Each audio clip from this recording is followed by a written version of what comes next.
Ongo ya ekotala ya Moïse Mbiye boye omona kia. Ya chabo. Apeta conseil moi chabo. Ozomona. Kopelonga. Namoni ozongeli mikolo makamna wana obanga su nini te ipekin te. Mais il peut crime tant ba benga ba interpeller nga ba comprendre makambo ndenge ezalaki puis batiki na bango ngai. Eza problème te. C'est important ba nzambe ba comprendre vérité. Eza lukunya kutu. Pasteur lubrifiant. Acha pena à côté prison mabimi. À côté prison pour l'évangile te. Bongo ngai muto soki bakainga pour l'évangile. Non bima kaka. Eza problème te. OK, musique. On biso nevek atayo moko. Natay komba mutu te. Bon c'est comme biso to ebi ke utatsa so ezek mukunda. Ah yo mutolo bien. Papa Elonga, tango ozoloba ke ba passer en non surtout. Dimi wana ça ke le côté l'église. Bazan ba partenaire ba sala ke batonga église. C'est que yo moko za na kati. Yaya. Nzela ba kulu to na ba lekingelonga na olegate. Parce qu'on se retrouvé les biscuits des mêmes paquets. Bo balinganga te poani. Tuna bango balinganga te poani. Pona le kanzela mona bango te. Mais ça quand ne mona yo outi koto yo oye koto. Bango sko bazaki déjà koto yo. Bon luka son place yo zala. Obongisela bango poani. Bango ba bongwana, tala itali ngana bongwani. Na uti pa Satan na epa nzambe. Bamba uti pa nzambe ke pa Satan. Bon, mutasali likambo yo eza Nathalie Makoma. Ya na limuta longwa chrétienne pas comme mupagano, nde bango no so bazwe lokwa la jurisprudence. Voilà, chers internautes de Jemaine Officiel TV, n'avez que vous a branché ce côté pour l'émission Nabino l'appel des stars qui se présente par votre humble présentatrice Grace Mako, l'autre m'a appelé la bouche ouverte de la presse congolaise Kinshasa, l'humité précisément na 9e rue. Ah, Wabino Mobomo a déjà derrière. Grâce derrière votre humble présentatrice des Ali donc Congo Kinshasa et ça chantier baso bongisa donc ba bongisa et lelo nazanga mon côté nazana invité nanga nabi que ton cité combone c'est peut Sabino pour na yambaye moi kala donc depuis 2020 na eko yambe lisusu na début 2021 donc une année déjà celui qu'on appelle comme ça évangéliste Elonga donc oui c'est qui ex magicien a bon la motema alinga a partager na bana na nzambe amema bana na nzambe belé lelo ba comprendre qui est Seigneur Jésus-Christ à ça déjà na plateau nanga. Bonjour papa. Bonjour maman Grâce. Un mot d'abord na bateau bolanda biso. Nzamba lola pambola bandeko nyonso na ndenge tozuli baku ya kokuta na lisusu une fois de plus pour na kosolola de la part du Seigneur. Et je pense que Barozala de suite na maloba o molimo centre chebiso pour na kopesa bango. Merci beaucoup papa Elonga, boni boulot, boni église, évolution zandene. Sinon ça va, mukolo entreprise azo même entreprise na ndenga lingi. Biso ba ouvrier na ya premier ya dernier air. Oto yeka juste pour na ko sonner trompette de façon que ba brebis nyonso o bazali banda ya bergerie bazonga parce que il est déjà temps le maître azozonga donc kala mingi ta kotuna biso où sont mes brebis. Yango mona bani jako beta siffler bazonga razonga pour kala mingi te faut tout évaluer. Merci beaucoup papa Elonga. Là je dis encore merci na bino nyonso bolanda biso vraiment o bozali baku ya otala émission o nebi ke émission na ngane évangéliste Elonga ezalaka pona ko édifier bana na nzambe tout o balingaka parole ya nzambe o sepelisaka bino. Lelo sujet na ngezali ya l'impudicité à l'église donc l'impudicité kati na église na lingeto solango bongo na évangéliste Elonga akomeka ko éclaircir biso muke parce que balobaka muyaka moko afingisa bayaka nyonso donc ya ça parmi bato baselaka nzambe a expliquer biso muke pour te comprendre papa Elonga bato bazotala biso par rapport ya sujet na nga lelo balingi ba comprendre pourquoi l'impudicité est bandara toujours na église. Merci maman Grâce. Problème ezali au monde des ténèbres Satan a travaillé à mingi mingi dans le monde 5 oya salaranango parce que Satan comprendra qu'il n'y jamais omniprésent comme Jésus-Christ il est l'omniprésent et le col azali na capacité on a omniprésenter de le 5 monde satanique qui ne permettra à avoir comme information pe ay bandeni ko détruire le monde physique. Parmi les 5 mondes sataniques, le monde où il y a impudicité, c'est le monde qu'on appelle le monde chromanium. Et pardon, le monde kabbalistique. Le monde kabbalistique, c'est le monde amai. Wapi pa lelo monde amai nde etindi ba sirène des eaux, ba bimi ba yé ko s'installer soit disant dans ba église. Mais actuellement le Congo eza ko bunda bitumba ya impudicité. Donc bitumba contre le monde kabbalistique, bitumba makasi toza nango yango wana. Alors, il faudra maintenant que moto azali liboso azali comme ba brebis à tata, azala moto à côté moi d'abord on a via sanctification, azala moto à côté moi on banga nzambe pour azala na capacité à ko transmettre o yaza nango na ba brebis à tata. Ce qui yemoko aza impudique, voilà pourquoi aujourd'hui au moni impudicité eza ko régner na église au bâtiment. Donc tout ça un problème wana parce que bitumba lelo à l'époque ezalaka bitumba ya monde pandaminium contre l'église. Tant que tout le monde a pasteur bakomi ko soigne la bilamba na chair. Bakomi ko l'acception ba griffe. Ezalaki monde pandaminium. Mais actuellement c'est le monde kabbalistique nde yango ezako dominer le monde ba sirène des eaux et na kati ya monde ba sirène des eaux ba kotisi loko liboso habillement. Ba kotisi maquillage, ba kotisi ba cheveux surnaturels, ba kotisi ba pantalon pour permettre impudicité ça l'a bien propagé parce que le transfert des démons et ça les maracars en a sexté. C'est vrai, sexe a sa voie principale au bruit que ça le transfert des démons, mais elamba bah ça le transfert des démons, maquillage le transfert des démons, mbongo transfert des démons, à manger transfert des démons ainsi que les autres choses. Donc par rapport à Makambouana, ce qu'on veut dire l'église église bâtiment, pas l'église comme la famille de Dieu. L'église comme bâtiment, tout le monde l'église ça va limiter à 8e première rue. Au monde qui accoutrement à basser au centre de l'église et ça c'est un monde qu'on appelle le monde kabbalistique. Donc c'est un peu ça. Maintenant au lobby que monde yango ezoya à partir à maquillage, habillement et nambongo. N'habite na maquillage na façon nini. Ndenge na se maquiller boye za ko attirer to et ça na façon mususu. Ya grâce que moi ça c'est l'usade. Si une femme séduit un homme, ça signifie que cette femme-là, elle est possédée d'un esprit à séduction. Moi, ça convainc à monter en mobile. Il faut comme on a mesure à convaincre le cœur d'un homme. On va convaincre à monter en mobile, il y a un maquillage. Voilà. Comment beaucoup de gens au tambola boé. C'est un péché. Non, c'est pas un mouteza lisumuté. C'est que tu es le sel lisumu. C'est pas un mouteza mabete. Mais ce cas c'est pelina yo parce que aux ans naturalité keba. C'est qui a l'indika maquillage. Son alobi na zonga na kati écriture. To koyi ko zo Deutéronome chapitre 22. Bande ko bana ndaku ba olimbi sabso ndenge to simbi téléphone parce qu'en réalité dans linga pena ko simba téléphone té et to yé juste mangu na exigence ya musala tellement que to sito bengani to na choite photo ça musala nzambe. So to Deutéronome chapitre 22 5e verset. Na tangi na kombo na Yesu Christ.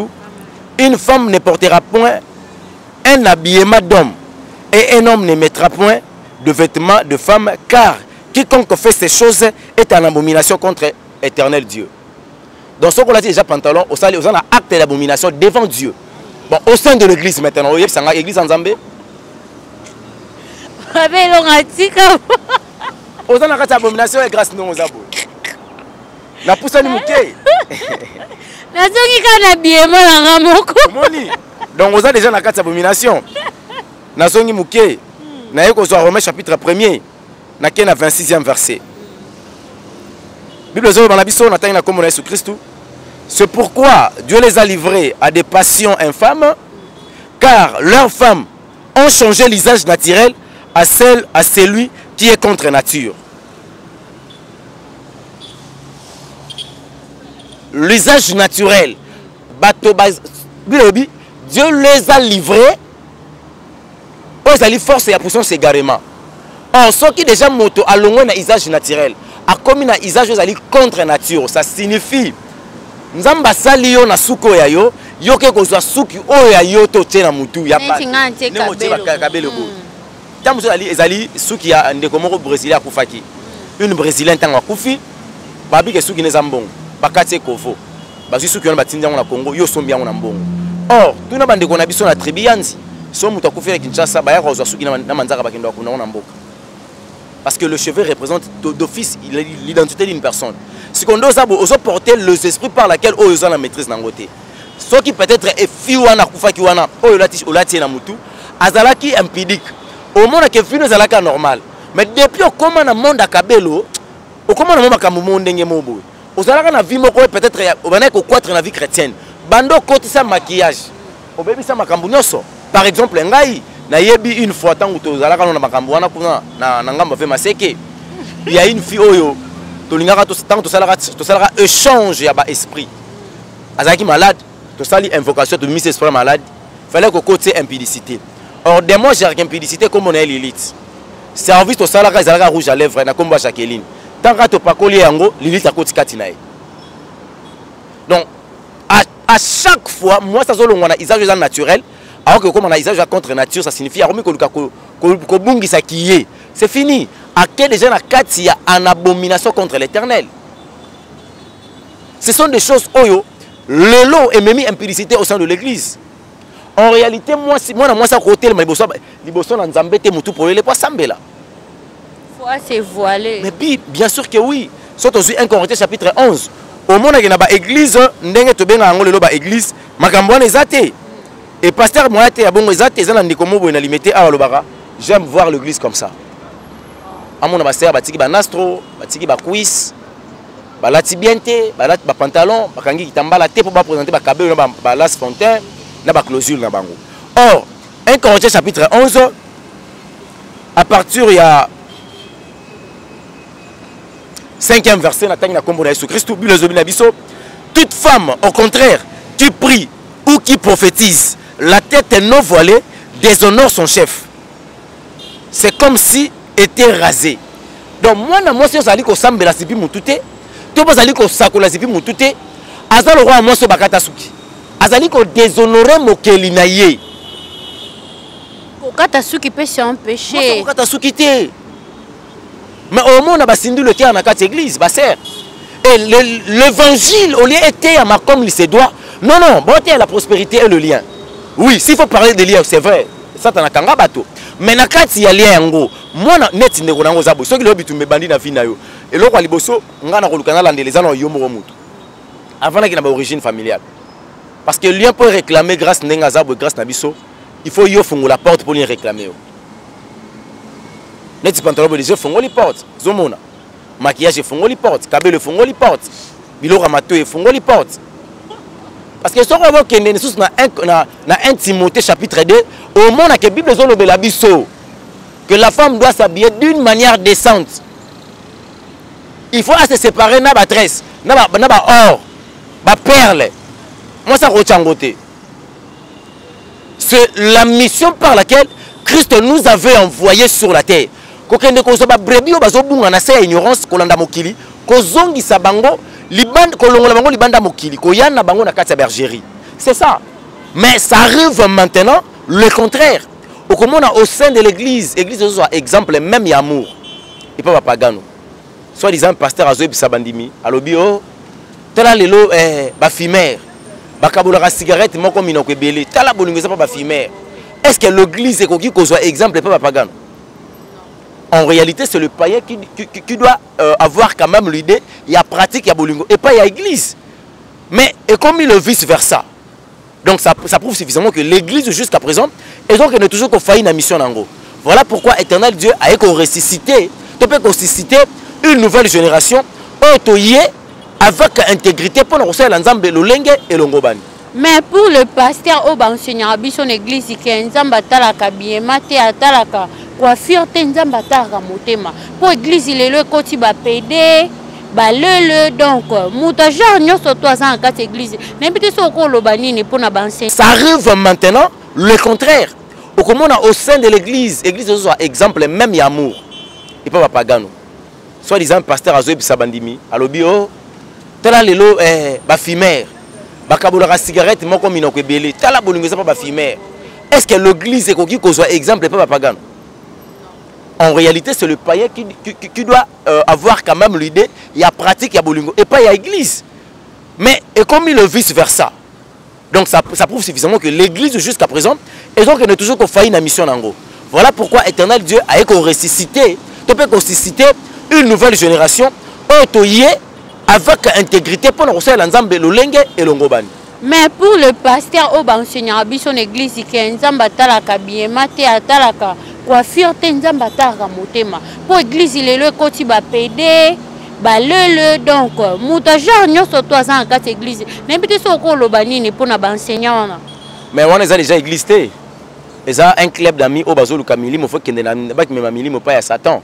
Parce que si le Satan a dit qu'on propager la mauvaise nouvelle à travers les adeptes, soit disant pasteur. Baza bato baza tant mon akasa libungi tant bozote ya bato bolobi nzambata la motema motema o wa pesiko. Parce que c'est que l'homme balobi c'est dans l'abondance du cœur que la bouche parle. Osomona. Alors ce qui makambo c'est tondi moto na motema. C'est que l'homme vise détermine séculer. Ce qui kuluna leki awa tozana posta te ba c'est ce que mon aza kuluna. Mais ayebi si biso te alobi pété et loko nini la tiso kaza kuluna motema na eto lolenge na ye façon na ye so qui peut ya grâce et ça ba garçon mususu ba déranger déjà na vite yimo ko autorité o escroc est-ce que ça ko kaza escroc ouais bisangate kota le ka bomo escroc kota la pe mutu bomo na kesa mupagano kota la pe mutu bomo na ke mutu asa mo santo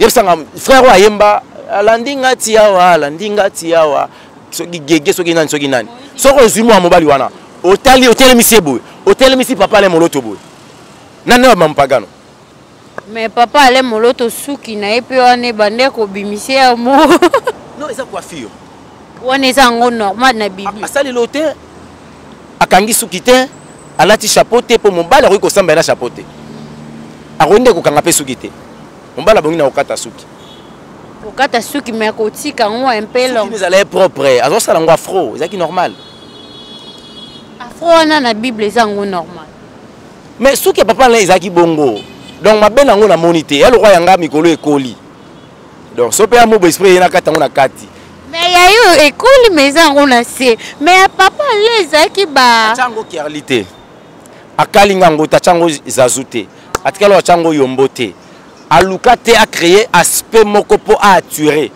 Yaluka qui a créé aspect intérieur pour attirer battu vers la parole de l'Éternel. Bongo ya ekotala ya Moïse mbiye boye omona kia. Ya chabo. Apeta conseil moi chabo. Ozomona. Kopelonga. Namoni ozongeli mikolo makamna wana obanga su nini te ipekinte. Mais il peut crime tant ba benga ba interpeller nga ba comprendre ma mongo ndenge ezala ki pe batiki na bango ngai no banga ba saini il peut même boma ba tutin ba so présenter tout au samba te parquet général prison makana les problème te c'est important ba nzambe ba comprendre la vérité ça lukunya kutu pasteur lubrifiant acha pena à côté prison mabimi à côté prison pour l'évangile te bongo ngai muto soki bakainga pour l'évangile non bima kaka eza problème te ok musika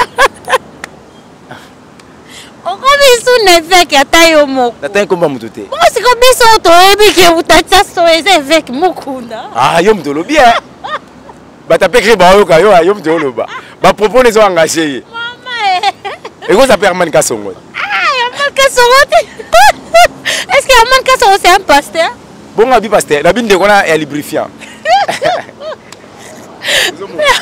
Le pasteur lubrifiant kota prison abima. Ezal kunya mabunda kweye abima. Bon ce qu'on ngai longa. Eza normal bakanga ngai. So bakanginga kana cause eza valable des évangiles non souffrir té. J'étais déjà prévenu par rapport à la Bible. Bible lobi na biso on vous livrera dans les tourments. Ba ko livrer dans le tourment. Matthieu chapitre 24 yaya. À partir de 9e verset. Bako chola bino bako finga bino bako ina bino.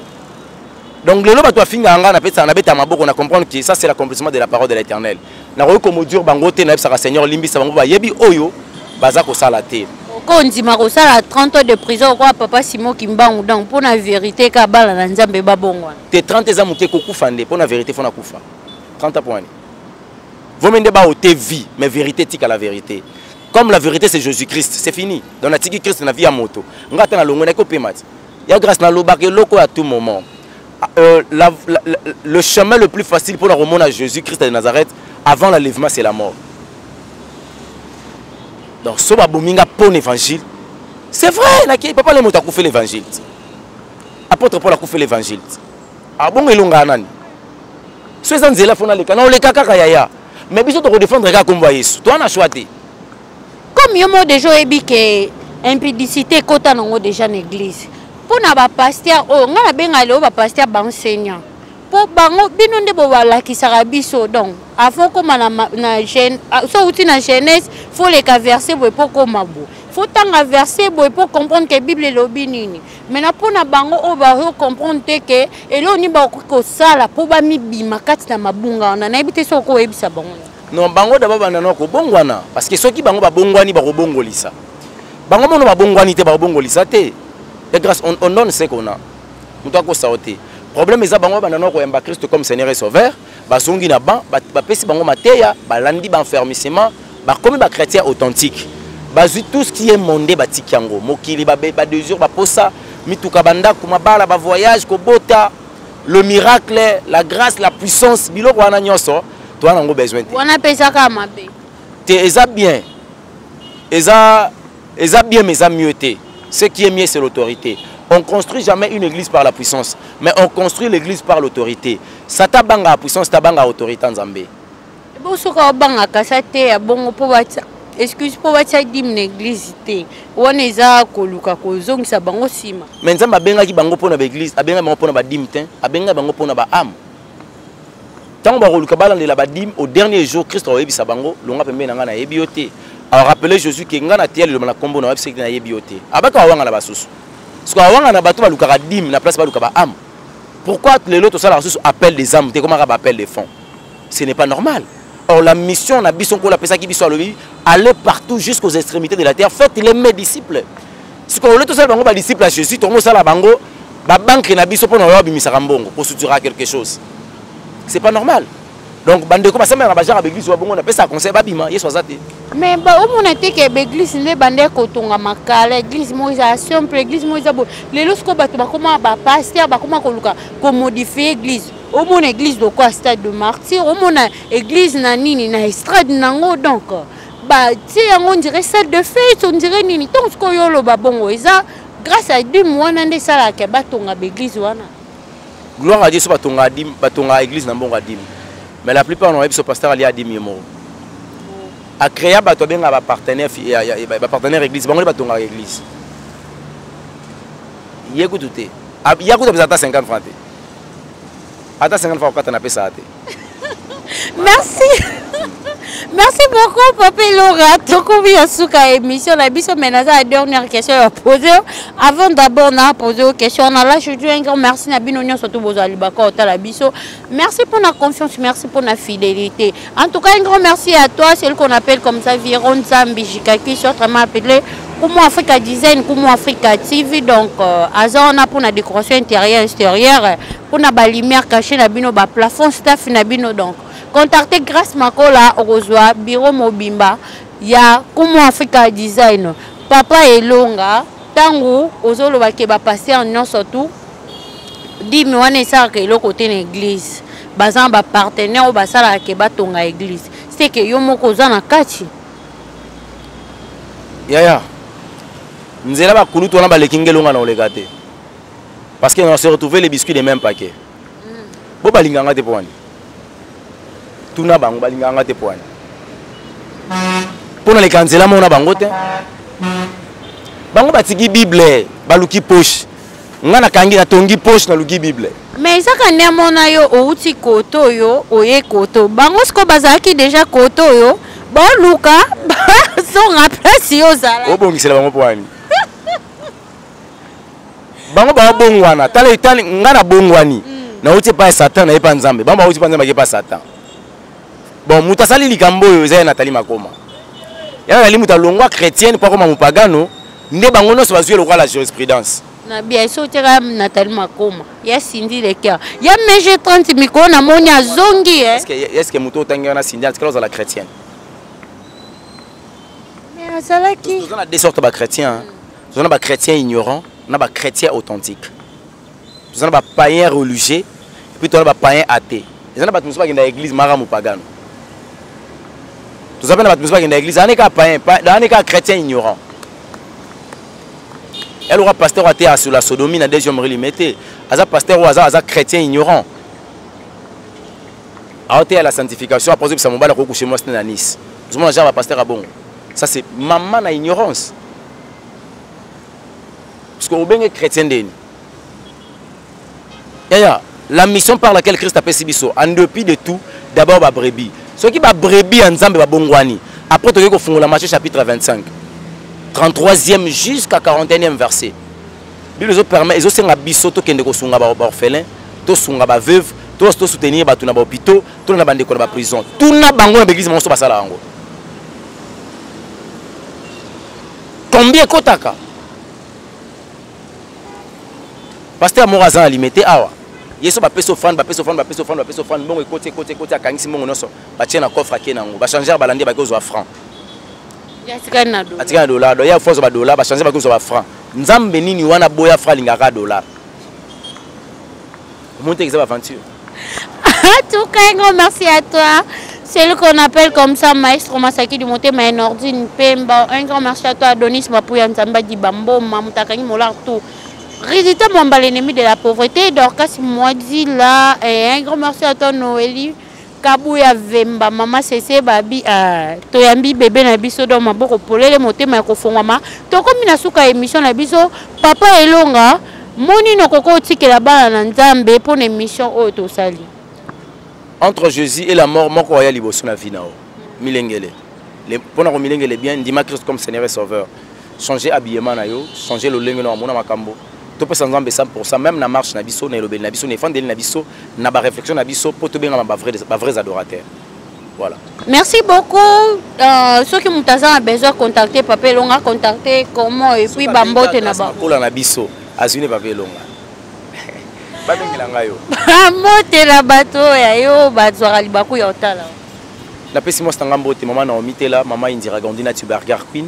Pourquoi pas Coco Dema et puis église Elonga ministre Mobimba et bande ko nyonso to sangana na bango. En tout cas nzamba yo la mona bango, maman Clarisse à partir de Belgique, na papa Claude et les millionnaires, donc il y a une grande famille. Pourquoi pas on appelle ça espoir hein? Babi mutazara pemena na mokonza ko ma apeka mokonzi. Ko bato amemela ba maître kimono. Ba beta pe bato ba mouvement na coin. Bato amemela pe ba ça nzambe Bible, le bi na ngompe ba simba Bible ba teaka. Donc je pense que tous ensemble on est là et puis nzamba lola pambola yo et la sentir que mutuna zaka mutuna. Merci beaucoup. Quant à moi, je vous aime énormément. Ce que monsieur Koti, ko liker et ça la chaîne qui est liboso, ko commenter. Si on a s'abonner, cliquez na cloche de notification na rouge na no cliquez au moins ko bimisio ba cloche de notification cliquez ba message na biso nyonso tout et bandoko ta be mission na biso tout.